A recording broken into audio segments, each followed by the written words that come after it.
Hello, Internet. Rotoworld's Josh Norris here with another episode of the Rotoworld Football Podcast with Ian and Daigle.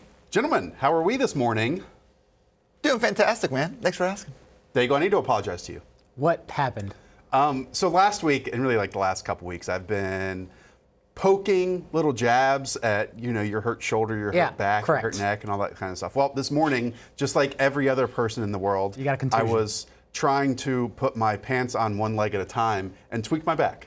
Lower back, not fun, not happening right now in a positive way. I have some extra painkillers. I mean, it was a very embarrassing moment. You guys both got to learn the difference between being hurt and injured.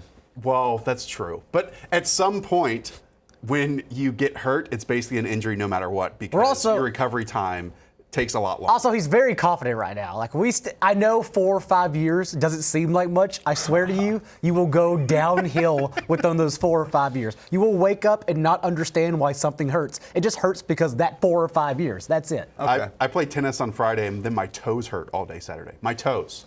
I don't see you. We don't see you at all over the weekend. We're convinced, because sometimes we'll go out with each other.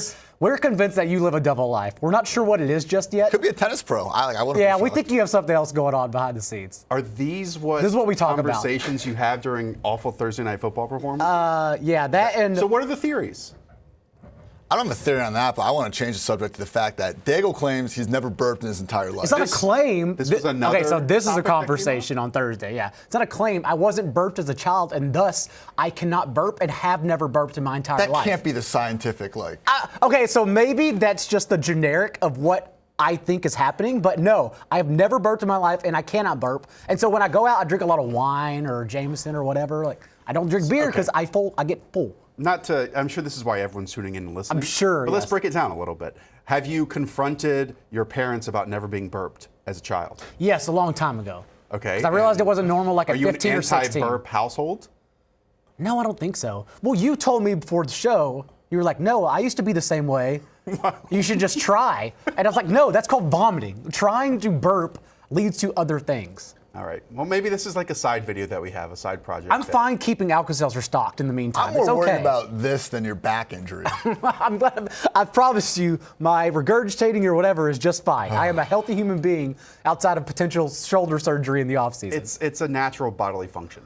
I've been in Stanford for 2 months, and this is what's happening right now. Want to get into football?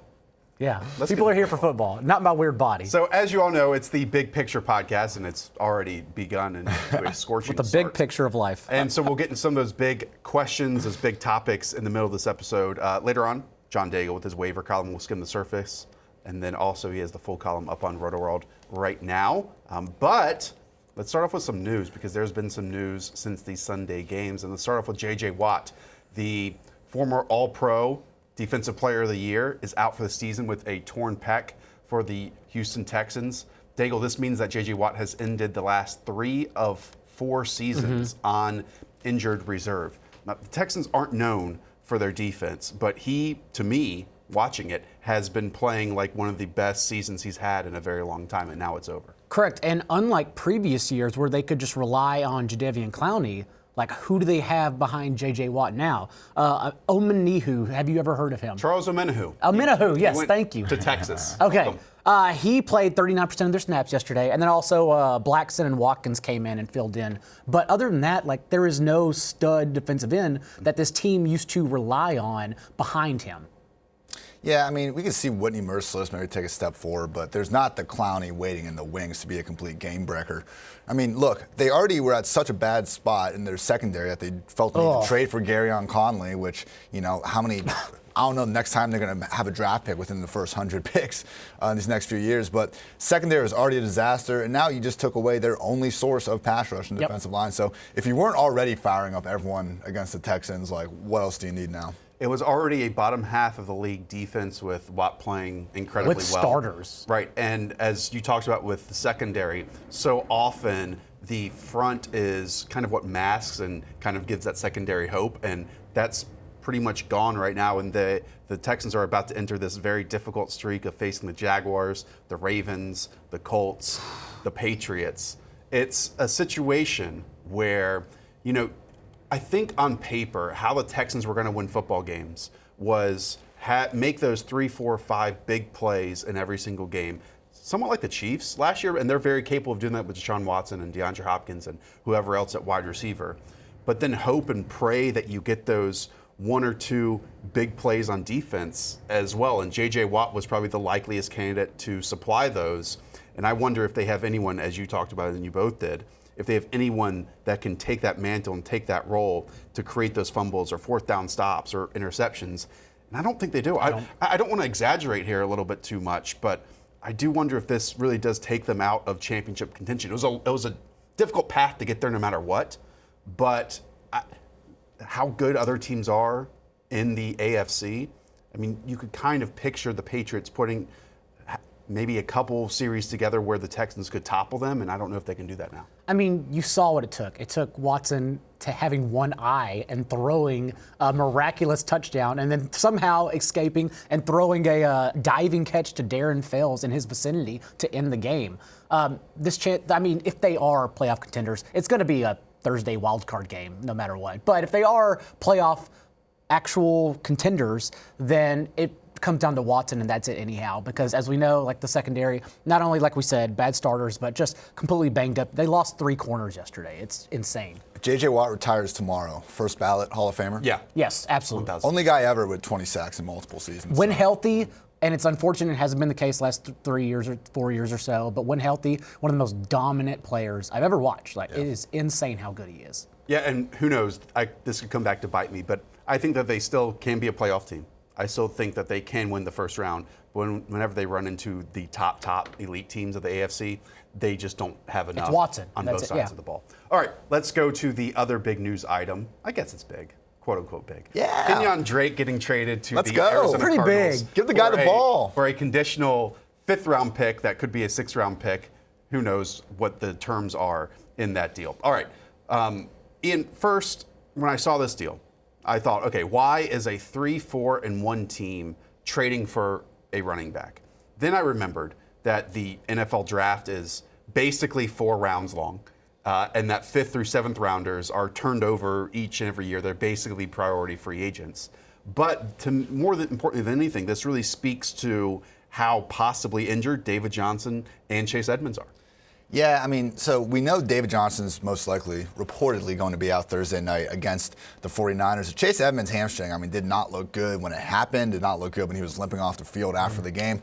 I tend to think Edmonds is the one looking at a potential longer absence. That's just speculation, but like you said, the fact they didn't have to give up a top 3-round pick like the Texans did for Duke Johnson earlier in the year, I think, why not go get this guy? Because every time Drake has gotten the ball, he's been one of the more efficient backs in the league. I mean, one of my favorite stats with this guy is his 2017 season. Yep. He set PFF's 2nd all-time best yards after contact, just average. I mean, him and Duke Johnson, I think, are both just so misunderstood. They've been typecasted as these scat backs throughout their career.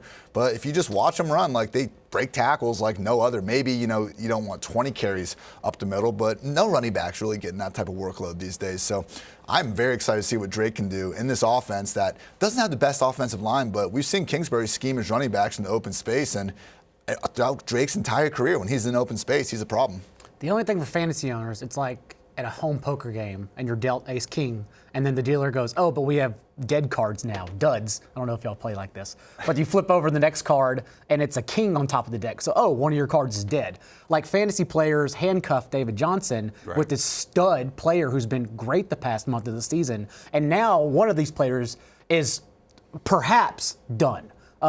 I would imagine they do not trade for Kenyan Drake just for his talent. They do it because someone is looking at a long absence, perhaps the rest of the year, and we don't know if it's David Johnson or Chase Edmonds, and we won't know probably until next Monday. And David Johnson has already been ruled out for Thursday Night Football. Yep. Chase Edmonds, Cliff Kingsbury said it's a big concern that he won't play in Week 9 against the San Francisco 49ers. Can you imagine if we escape the David Johnson active, but Chase Edmonds playing, and then we get Chase Edmonds active, and Kenyan Drake plays all the snaps? It's possible. I don't know how easy the transition is from running back to team to team to team. I mean, we do see running backs come into the league and maybe perform at their position much higher than other rookies at other positions. What Cliff Kingsbury has done better than anything else is get this running game going. Be very difficult on a Thursday Night Football matchup against the San Francisco 49ers to get that going.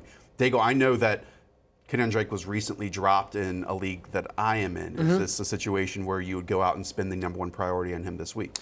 Don't put you on the spot. I don't know if we should expect that a spectacular 2017. Like this year, he's broken 14 tackles on a nice 69 touches. But other than that, it just comes down to its best case scenario for his outlook in this offense. Like imagine if he got thrusted into that four-headed timeshare in Detroit. It would have been a disaster. Nightmare. Because they probably would have just used 5 running backs instead. But now we can safely say he'll probably work as, at least for 1 week, and it's a disastrous matchup against San Francisco on Thursday, but he'll be ahead of Zach Zinner. He's going to get all the work in that game, most likely. And then if he's just in a two-headed backfield with either David Johnson or Chase Edmonds moving forward, that's also a pretty good scenario considering how much this offense uses their running back in the passing game. Yeah, we'll see if Alfred Morris is active this time around, but yeah, I don't think either Zenner or Morris is going to get anything there. After Edmonds left, I mean, Christian Kirk had 1 rush attempt, Zenner had 1 rush attempt, so I think they're fine. They traded for Drake, obviously they like him. Other than that, they're fine doing these short screens to their wide receivers and stuff anyway. It is the final year of Kenyan Drake's deal. It'll be interesting to see if they try to work out a longer-term deal, which I don't know if that would happen because then that's basically saying, hey, we have 3 people in our backfield. If at all this does become a David Johnson is healthy, Chase Edmonds is healthy, Kenyan Drake is healthy at some, because there's half the season to go. Yeah. That will be a wild dynamic to pay attention to as well once we go throughout the season. And frustrating. All right, big picture part of this episode. Daigle, why don't I kick it off to you first? Yeah, we come on this show throughout the weeks and we talk about like the best offenses in the league, and we've talked about the Ravens, and we've talked about the Chiefs, and we've talked about the Seahawks most recently. So it just seems unfair to not come on this show on Monday and talk about the Packers offense, which in the past 2 weeks has just absolutely clicked. Aaron Rodgers in particular, 75% completion rate, 734 yards, 8 touchdowns in that span. Yes, it has come against the Raiders and the Chiefs defenses, but one, the Chiefs kept that game competitive, unlike what you thought, Josh. That entire time. They won by over the spread. No, okay. More than the spread. But the spread it was a competitive game script the entire time. About it. Okay. They had competitive games either way. And now we have Rodgers, who has thrown back-to-back 300-yard games. The offense is using Aaron Jones, like Dan Orlovsky said on Twitter, as if he's Todd Gurley. He's averaging over 5 targets per game this year. Tony Romo said on CBS just last week that, and now I can't watch a third down, red zone, or 2-minute drill without thinking of this, that basically Matt LaFleur handles first and second down, and Rodgers then compliments him and handles everything else, because that's what he's uncomfortable giving to LaFleur. So it's like a begrudging marriage that's happening right now, but it's beautiful. And the thing is, and we say it in the office time and time again, winning heals all. And right now, as they are winning, as they look like the best offense in the league, arguably, everything is going tremendously. Yeah, whatever they're doing, it's working absolutely brilliantly. I mean, we're seeing Rodgers over 9 adjusted yards per attempt right now. I mean, that's what he was at from 2009 to 2014 when he was just that consistent world beater in the prime of his career. I didn't know if we'd ever see that guy again, because from 2015 to 2018, like, there'd be flashes, you know, big moments in big games and everything, but, you know, he was still more around that 8 adjusted yards per attempt. We saw him have the same receivers every year, the same scheme every year, and through 2 weeks of this season, it kind of looked like that's what we were going towards. All without Devontae Adams, too. Exactly. But first 2 weeks of the season, I mean, I, for one, didn't see this coming because, you know, they scored 10 points against the Bears, 21 points against the Vikings. Right. Should have, I think, in retrospect, acknowledged it's going to take them a little time to gel. Should have acknowledged that, okay, this is Aaron Rodgers. You know, he can still turn it back on again. But, yeah, I think now it's hard to consider them anything but a top 3 or 5 offense in the league. And they've done it with a 4-man rotation at wide receiver, a bunch of nobodies. I mean, Devontae Adams hasn't even been a part of this. Alan Lazard, Jake Kumaro, Geronimo Allison, Marquez Valdez-Scantling. Kind of to your point, Ian, it does speak to a theory that I've consistently held for a long time, that what happens in week 5 really doesn't matter once you get to week 12. Like the season is basically broken up into four-game seasons, 4-game sections. And while teams can struggle early on, then by week 12, none of us look back to what happened in week 3 for a team. And even more so, we don't go back to what happened this summer when there was that whole question and narrative of, oh, these two guys aren't going to get along. Matt LaFleur didn't have an identity, and I was the one that spoke about that forever with the Tennessee Titans. Well, when you have someone like Aaron Rodgers who can completely elevate all the talent around him, that's a big freaking deal. Okay, so you mentioned the Packers offense. There are a bunch of really good offenses in the NFL right now. When we talk about the Texans, even though they can be a bit up and down depending on how many plays Deshaun Watson can make in a given game, 49ers offense put up ridiculous points, ridiculous yards, especially in the running game. Dallas's offense, I still think, is being a bit overlooked. Sure. The Chiefs, when Patrick Mahomes gets back, the Saints rebounded with Drew Brees, Seattle, Minnesota's been great. I mean, these are all offenses that are very, very talented. Are you saying that you believe the Packers are the most consistent of that group right now? I'm not saying that. I think they are. I think it's what's most fun about them is that, as you said, first 5 weeks don't matter.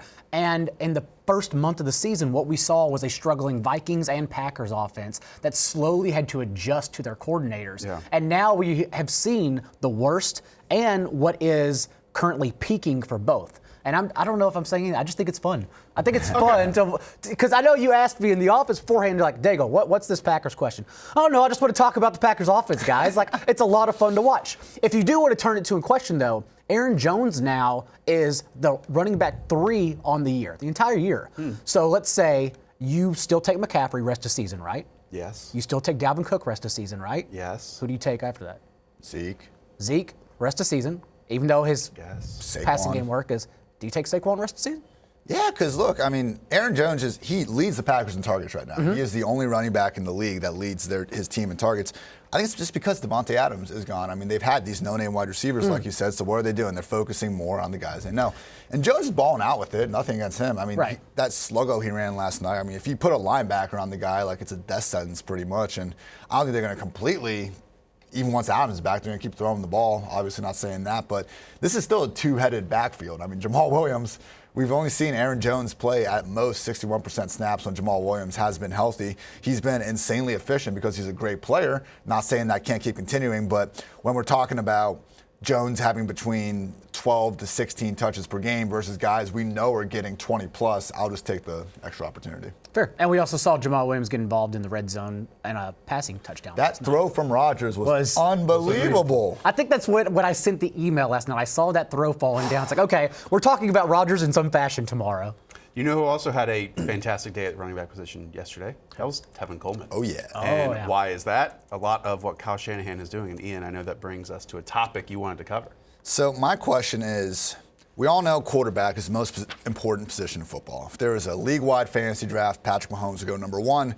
Probably a bunch of other quarterbacks would go the next 20 picks. But excluding the quarterback position, would you rather start your franchise with an ace play caller like Kyle Shanahan? If you want to pick Sean McVay, go ahead. One of those guys. Pat's not here, so that's not going to happen. One of these ace play callers, or literally any player at any other non-quarterback position. And I don't think this is just focused solely on Kyle Shanahan or Sean McVay. I would do the exact same thing with Sean Payton. I would do the exact same thing with Bill Belichick. Yeah. I mean, I was looking at this, right? You look at some of the best talents at their position outside of the quarterback. Odell Beckham is stuck with, right now, a very much struggling head coach in Freddie Kitchens, and he's a non-factor in a lot of games. You could say the same thing about Myles Garrett. He's an unreal talent at his position, stuck with a same Who continues getting struggling coached wrong. Yeah. head coach and defensive coordinator. And, you know, his impact is lessened from that. You can keep going with Julio Jones and Dan Quinn, so on and so forth. Packaging a offensive play caller who does not have to be tied to a top 10 quarterback like Jimmy Garoppolo in Kyle Shanahan's case, it makes him elevate the entire unit, the entire offense, because it's not like this is a perfectly constructed offense from a non-injured standpoint like Sean McVay's had in the last 2 years. The 49ers have dealt with injuries, and you would not even think that they have worsened or lessened in any spot so far this year. Yeah, it's ridiculous. The fact they put up 51 points without left tackle Joe Staley. Against a very good tackle Mike defense. Biglintree. Yeah, I mean, it's set up well for them, just Panthers not being great against the run. But, you know, for me, I think the play caller would be my third choice because I still think a guy like Aaron Donald, Von Miller, I just think the fact they can disrupt quarterbacks and they can kind of be the person that stops that combination from happening. Because I do think kind of getting pressure at the line of scrimmage is a little bit more important than coverage in the back end. You know, I know it's still kind of a debate, but My only problem is even with these best play callers, like Shanahan, he's now had 12 years as an offensive coordinator, head coach. He's finished outside the top 20 scoring offenses in 7 of those years. We've seen years like this. We've seen the Matt Ryan 2016, the RG3 year. The highs are incredible, but not always consistent. I still think at the end of the day, it's more about your Jimmies and Joes and your X's and O's. And while it's close, and while it does, when everything's going great, it's easy to say, oh my gosh, here's another, 5 screens yesterday or something that were just, again, wonderfully designed. Like, it's very easy to watch it and say, wow, like that play caller is incredible. But when you take away the good offensive line, which again, I know he's not had the whole time, but at the end of the day, I still do think it's the guys in the interior after the quarterback that make the biggest difference. I just pick the guy who trickles down the infrastructure as a whole, and it's Belichick. To me, that's pretty easy. Yeah. Aaron Donald's so impactful, I understand. Even though if we are just saying only a position, I take safety first over any trenches. But really? Yes. The only thing is which. Well, see, that's when you tell like a middle of the field. That's the when you tell me. So just Earl Thomas in his prime and Ed Reed in his when you prime, tell me it? when you tell me what player, it's like I was thinking of safety. Is like who would Malik Hooker or Kevin Byard, something like that. So no, I wouldn't do that over Aaron Donald. But if we had someone who was a clear first ballot Hall of Famer in playing safety in his prime right now, I would take a safety instant. I think that's the most impactful position on the field.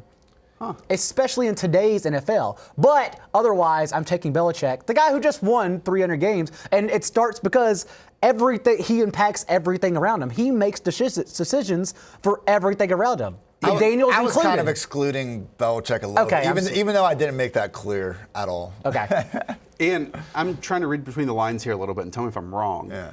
Do you have some concerns about the 49ers? No. If they can sustain this? No, I think they're fine. We talked about this a little bit yesterday on the review pod. I mean, I think Jimmy Garoppolo can actually be better than he's been so far. They just haven't needed him to be good.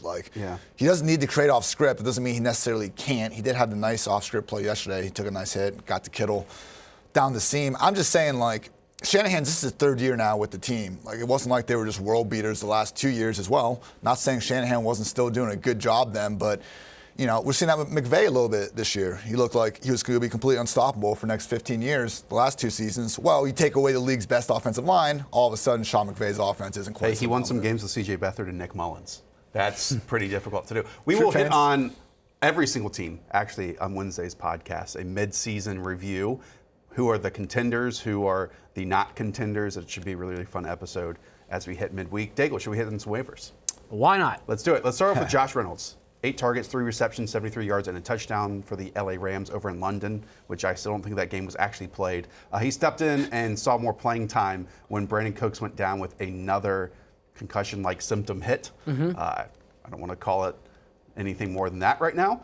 So what do we think about Josh Reynolds in this passing offense and kind of the pecking order where he's sitting? So the Rams hit their bye this week. That's the holdout on spending too much fab on Josh Reynolds. But he did play 89% of the snaps, as you said, when Cooks got out. And that's Cooks' 4th concussion in less than 2 years now.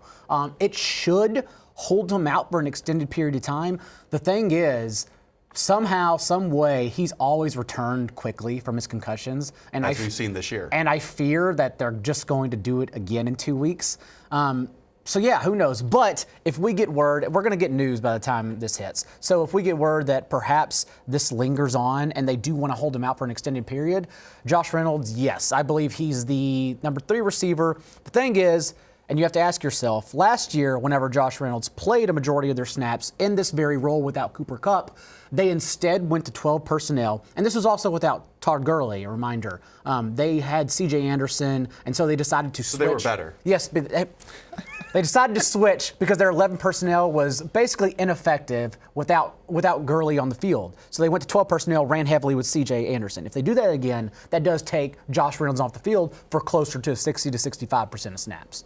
I don't think we're going to see the Brandon Cooks, potential wide receiver 1 weeks with the kind of, even his floor was never that low, maybe wide receiver 30, 40 range. Got taken away with Gerald Everett too. True, but I'm just saying, like, in those 8 games Reynolds had last year, we saw him finish as the wide receiver 8, wide receiver 13, wide receiver 15, wide receiver 25, and then 4 games outside the top 60. So he's going to be pretty touchdown dependent. It's not the same Rams offense from last year where Goff was looking like one of the better quarterbacks in the league week to week. And I do agree with you that we're probably going to see a little more Gerald Everett than anything. With that said, they really haven't been throwing the ball to Gurley much this year anyway. So maybe he could be that number 4 option behind Everett, Woods, and Kupp, but he's going to be a thin play. I think you're only really going to start him if like you really need help on a bye week. By the way, Gurley returns to 65% of the snaps. Was that yesterday a fluke? Yesterday was absolutely a fluke. 10 of Henderson's 13 touches came after they got out 14. 2 scores, yep. Gurley had the pitch into the end zone and then did not play a snap afterwards. So I agree. Yeah, Darrell Henderson actually had more touches in that game. I'm saying that's a fluke. I know. I'm just telling No, people that's out why. there. No, I wanted to a tell the fluke, people too, because I knew Ian had an opinion, so I wanted to tell the people too. I appreciate We it. also talked about that game on the review pod if you want to go back and listen to that. All right, next name was Chris Conley, the wide receiver with Jacksonville Jaguars. 7 targets, 4 receptions, 103 yards, and 1 score. I believe he had a big play last week that really padded his stats. Yeah, 70-yard touchdown. But the thing is, with D.D. Westbrook banged up from the shoulder injury the past 2 weeks, Chris Conley has now seen 8 targets 2 weeks ago and 7 targets last week or yesterday. And so, with Marquise Lee leaving early with a shoulder injury in Week 8 as well, this essentially makes it to be 3 wide sets: Keelan Cole, Chris Conley, and DJ Shark. And Chris Conley is more of a deep threat, much like DJ Shark is, but Chris Conley will be in on what we can project around 80% of the snaps, if not over, and be the number 2 wide receiver. And going against the Texans this week, who just lost, who may be without their 3 starting corners in Jonathan Joseph, Lonnie Johnson, and Bradley Roby, may be forced to start Garyon Conley again, who's just awful. It's a tremendous matchup. Yeah, and we've seen Gardner Minshew at this point enable multiple fantasy-relevant receivers. I mean, it was D.D. Westbrook these last few weeks before he got hurt. And I mean, this season, Chark has 61 targets, D.D. has 55, Fournette has 45, and Conley hasn't been that far behind at 39 targets. I mean, those have kind of been their big 4 guys. I think Chark and Conley work well ahead of Keelan Cole in these 3 wide receiver sets moving forward. And yeah, man, I mean, Minshew, 30-plus attempts and all but 1 start, and he had 29 then, multiple touchdowns in 5 games. Like, Gardner is balling out, and he's getting a lot of different guys involved. I don't see why Conley can't be one of those guys in a good matchup. Next, Darren Fells at the tight end position went off this past weekend. 6 targets, 6 catches, 58 yards, and 2 scores. Again, talked about this on the previous podcast, but Darren Fells has been someone who's been a blocking tight end, a nobody. Strictly a run blocking tight end, that's it. Forever in his career. He's an ex-basketball guy too, right? Probably. He plays tight end. They always are. The he's- tight ends who catch red zone touchdowns are always Yeah, but usually they basketball aren't guys. also considered run blockers, I feel like. He's 33 years old. Is that correct? 33-year-old veteran Darren Fells. Maybe that's when my breakout happens, because it's certainly happening for Darren Fells. Now, he was a run blocker under Hugh Jackson. So let's take maybe Hugh Jackson just didn't see that he was some kind of red zone Jimmy Graham. Hugh Jackson on Cameo, by the way. Really? Please, my birthday December 5th, please get that for me. Please, that's all I want is Hugh Jackson to wish me well. But no, the fact is Darren Fells now has 2 tight end 1 weeks, and the past 3 weeks, I believe, he has 5 touchdowns on the year, 2 touchdown performances, and just for a landscape, a position that is terrible, and as we say time and time again, week and week again, after tight end 9, you just drop off. It doesn't matter whatsoever. Dallas Goedert's now in that conversation. Darren Fells is just a high upside guy. You start weekly, and without Will Fuller, I think this actually helps him quite a bit, especially given the Kiki QT or DeAndre Carter fiasco that's going on right now. Darren Fells has slowly slid in as a reliable tight end 1 who's, yes, floor is disastrous. Week 7, 2 catches for 27 yards, but it's still worth starting him for that touchdown equity. There's a change in usage last week, too, because normally it's been Fells and Jordan Akins both playing like 60, 70% snap rates, and we have seen Fells blow up, but we've also seen Akins get some scores. Last week, Fells was in on 71 of Deshaun Watson's 79 snaps, so nice. If he's going to play in every down role, and like you said, it does seem like he can be the number 3 pass game option more weeks than not in this offense. Like, yeah, absolutely. Yeah, the Texans for a while have spoken about wanting to get that interior passing game going. They thought it would be Jordan Akins and Kiki QT. I think QT had 0 snaps played in this previous game. DeAndre Carter, DeAndre White? DeAndre Carter, Okay. right? Yes. I think it's DeAndre Carter. Yeah, They're basically the same person. he got the slot work over QT. So without us knowing anything. God forbid we throw Duke Johnson the ball. they did. He caught a touchdown pass. Yeah, and then probably had 5 touchdowns. And he only had 3 carries. Right. Jonah Smith filled in for an injured Delaney Walker. Did. And what he did was 7 targets, 6 receptions, 78 yards, and a score, Daigle. This is technically his first game without Delaney Walker. Delaney Walker was absent last one, and Jonah Smith led the team he just stood out. I can't remember the exact numbers. Anyways, though, this one. He was up there. 43 of 59 snaps. Played 10 snaps in the slaughter out wide, and then also 6 catches on 7 targets. Led the Titans in targets, catches, scored a touchdown, one of Ryan Tannehill's 3 touchdowns on the day. As we know, he was a specimen, an athlete coming out of college. Right. Yes, he stood out in spark score. From? I don't know, actually. FIU. Oh. I expect you to know that. Well done. But yeah, and now he's just getting all the opportunity.